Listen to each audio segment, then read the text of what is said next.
رحمۃ اللہ وبرکاتہ۔ آج تراویح میں سورہ نساء کی تلاوت ہوئی۔ نساء کے معنی ہیں عورت۔ اس سورہ کے اندر اللہ تعالیٰ نے کثرت سے عورتوں کے احکامات بیان فرمائے، اسی لیے اس سورہ کا نام بھی ہے سورہ نساء۔ اس سورہ میں اللہ تبارک و تعالیٰ نے عورت کے جو احکامات بیان کیے ہیں اس میں سے ایک یہ ہے کہ خاص طور سے وہ عورت جو ابھی کم عمر ہے، بچی ہے، اگر یتیم ہے تو اس کی کفالت کرو، اسے پالو، اسے اچھی تعلیم دلاؤ اور اسے اچھا رشتہ دیکھ کر اس کا نکاح کرو، اس کی ترغیب دی ہے۔ پھر اس کے بعد دوسرا حکم یہ ہے، خاص طور سے اللہ نے جو نازل کی ہیں آیتیں سورہ نساء میں، کہ عورتوں کو وراثت میں حق دو۔ یہ جان کر تعجب ہوگا کہ اللہ نے جو افراد کو متعین کیا کہ کسی شخص کا انتقال ہو جائے تو اس کے فلاں فلاں وارث کو مال دو، تو وہ جو فلاں فلاں وارث کی فہرست بنائی ہے اللہ تعالیٰ نے، اس میں 4 مرد ہیں اور 8 عورتیں ہیں۔ جو کہتے ہیں اسلام جو ہے حق نہیں دیتا عورت کو، وہ وراثت کا قانون پڑھ لیں۔ 4 مرد اور 8 عورتیں، مرد سے ڈبل عورتوں کو اللہ حق دے رہے ہیں۔ ان عورتوں میں ماں ہے، بیوی ہے، بہن ہے، بیٹی ہے، پوتری بھی ہے، تو یہ ساری عورتیں اس کے اندر داخل ہیں، دادی بھی ہے۔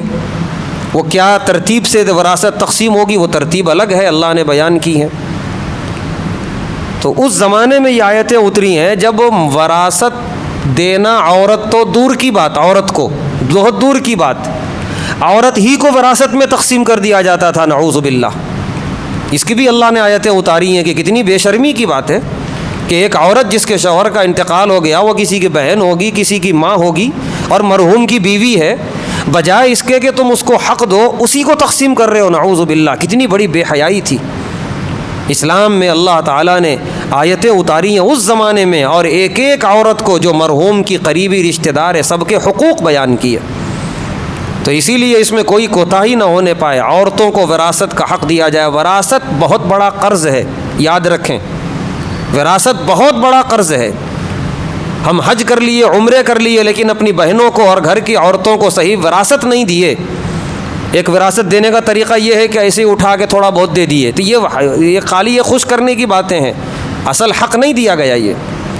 تو اگر پورا حق نہیں دیا گیا تو یہ علماء نے لکھا ہے دوسرے کا حق ہڑپ کرنے والا ہوا، اور ایسے لوگوں کے ساتھ آخرت میں اٹھایا جائے گا، ظالموں کے ساتھ، ظلم کرنے والوں کے ساتھ، نعوذ باللہ۔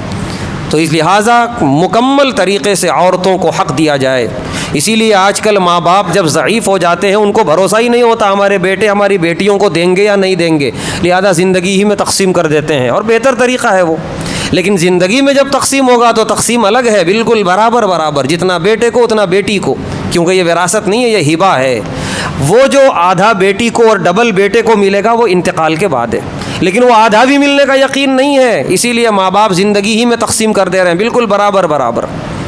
تو اس میں خوب اچھی طریقے سے ہم کو ہوش میں رہنا چاہیے کہ کسی بہن کا، گھر کے کسی خاتون کا کوئی حصہ ہمارے کندھوں پہ نہ رہے، ورنہ آخرت میں بہت بڑی پوچھ ہونے والی ہے۔ اس کے بعد اللہ نے آگے احکامات بیان کرتے ہوئے فرمایا کہ گھر کے اندر خاص طور سے عورتوں کی ذمہ داری ہے اولاد کی تربیت، شوہر کی اطاعت، اور مرد کی ذمہ داری ہے محنت کرنا، کمانا اور ان کا سارا خرچہ اٹھانا۔ اور اس کے بعد اللہ نے فرمایا الرجال قوامون، گھر کے حاکم مرد ہوں گے، عورتیں نہیں ہوں گی حاکم، مرد حاکم ہوں گے گھر کے۔ حاکم ہونے کا مطلب یہ ہے فیصلہ گھر کا مرد کریں گے، عورتیں نہیں کریں گی۔ ہاں عورتیں مشورہ دے سکتی ہیں، عورتیں تائید کریں گی، کچھ کمی بیشی ہے تو اس کی نشاندہی کریں گی عورتیں، لیکن فیصلہ لینے کی صلاحیت اللہ نے مردوں کو دی ہے۔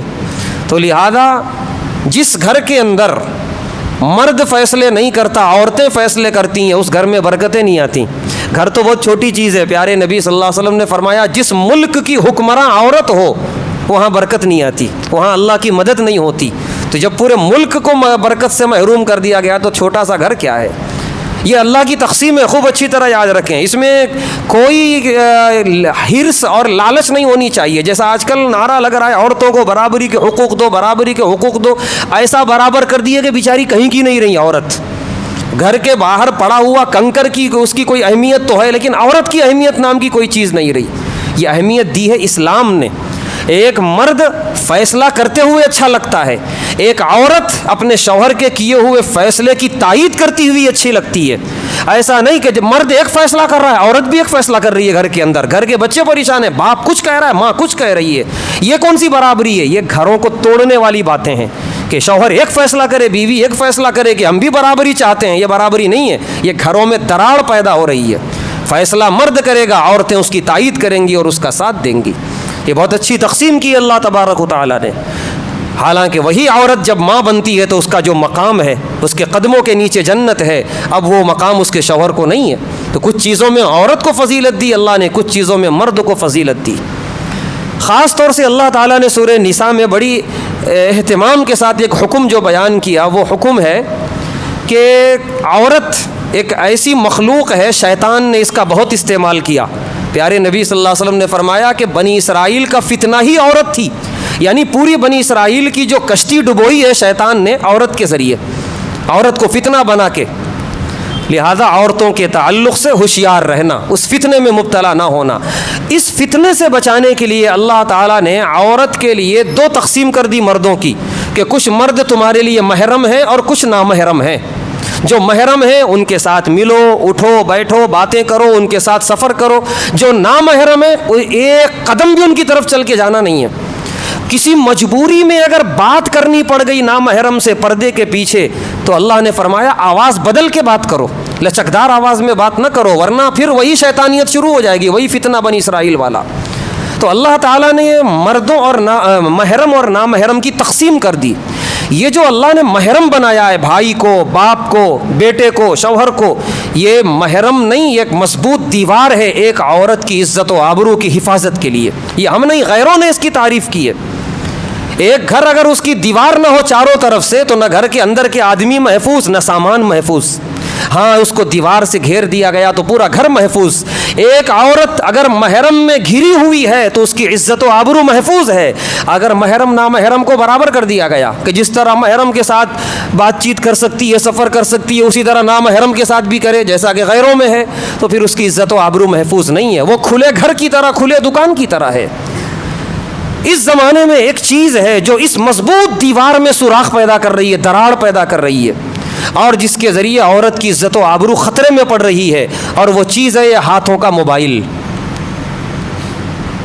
وہ باپ کی نگرانی میں ہے وہ لڑکی، وہ بھائی کی نظر میں ہے وہ لڑکی، وہ گھر کے اندر ہے، کوئی نامحرم اس گھر کے دروازے تک بھی نہیں آتا، اس کے باوجود بھی ایسی لڑکیاں گھروں سے بھاگ گئی ہیں، نامحرموں کے ساتھ، بہت سی تو غیر مسلموں کے ساتھ بھاگی ہیں۔ گھر کے بڑے پریشان ہیں کہ ہمارے گھر میں روزہ نماز کسی نامحرم کا سایہ تک نہیں آنے دیتے ہم لوگ گھر کے دروازے تک، یہ ہوا کیسے؟